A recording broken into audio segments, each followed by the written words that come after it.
Moi, je voulais quand même qu'on parle du D-Day, parce que ça, c'est une histoire de calendrier. En l'occurrence, on a les européennes qui arrivent dimanche et le D-Day, les 80 ans, tombent à ce moment-là. Donc, moi, je comprends Marie Guévenoux qui dit écoutez, moi, je voudrais que Marine Le Pen se taise quand elle critique Emmanuel Macron qui en l'occurrence, va parler d'Europe.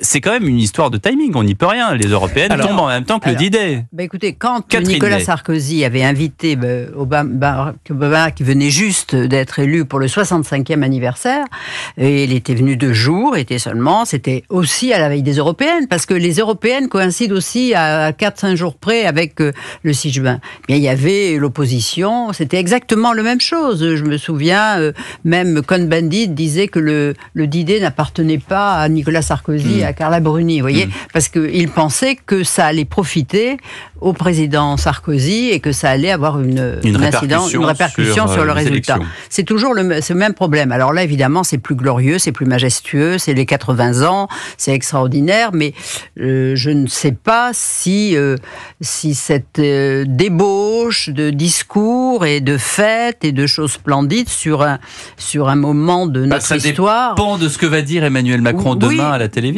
aussi, sur mais TF1 et sur France 2. Je veux dire, ça n'a aucune assise. Je veux dire que les Français n'y verront peut-être pas le meilleur moyen de changer leur vote pour les européennes. Je pense que ils sont convaincus. Ils sont convaincus Ils sont déjà convaincus s'ils veulent voter. Presque tous. Catherine a raison. Catherine a raison. Catherine a souvent raison. 76% des Français, en tout cas dans les derniers sondages, ont ce qu'on appelle une certitude de vote. Donc ça veut dire qu'il y a quand même... il y a peu de votants, une participation autour de 50%. Mais 48,7 en 2019. Donc un peu plus, ou 2 ou 3 points. Bref, mais tout ça pour dire que il y a une certitude de vote. Donc parmi ceux qui votent, je pense qu'il n'y aura pas beaucoup d'impact. Ensuite, Emmanuel Macron, évidemment, ça va vous faire sourire, n'a pas choisi la date du débarquement et il n'a pas non plus choisi la date des élections européennes. En revanche, donc moi qu'il parle, qu'il s'exprime, il fait j'ai aucun problème avec ça et qu'il en joue un tout petit peu. Pourquoi se priver, et tout le monde l'aurait fait à sa place.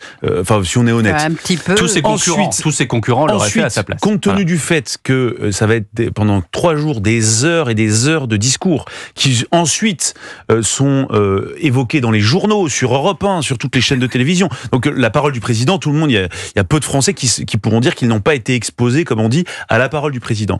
Donc compte tenu de tout ça, est-ce que le président avait vraiment besoin, en plus de ça, de s'inviter à la télévision chez tous les Français demain soir à l'occasion d'une interview avec des journalistes? Là, je pense que c'est la goutte de trop. Pour parler de la France dans le monde et de l'Europe dans le monde. Et là-dessus, c'est là où le président va toujours trop loin. Je trouve qu'il aurait pu se contenter déjà de l'énorme place que lui offre le 80e anniversaire du débarquement et toute cette cérémonie avec Joe Biden qui vient pour sa plus grande visite en France depuis son élection. Je trouve que ça suffisait largement et effectivement, c'était évident que les oppositions allaient reprocher à Emmanuel Macron de s'inviter à ce journal télévisé. Il n'y avait pas besoin de ça. Voilà, et on sait tous pourquoi il le fait. Il le fait parce que donc lui va prendre toute la place. Aucun journaliste refuse évidemment une interview. Le président s'inviterait ici. On va être honnête. Évidemment qu'on serait très honoré de le recevoir et très heureux de lui poser des questions. Il s'invitera sans doute un jour. On va pas être de mauvaise foi. Mais voilà, moi je comprends toutes les oppositions d'ailleurs quand elles disent là c'est trop.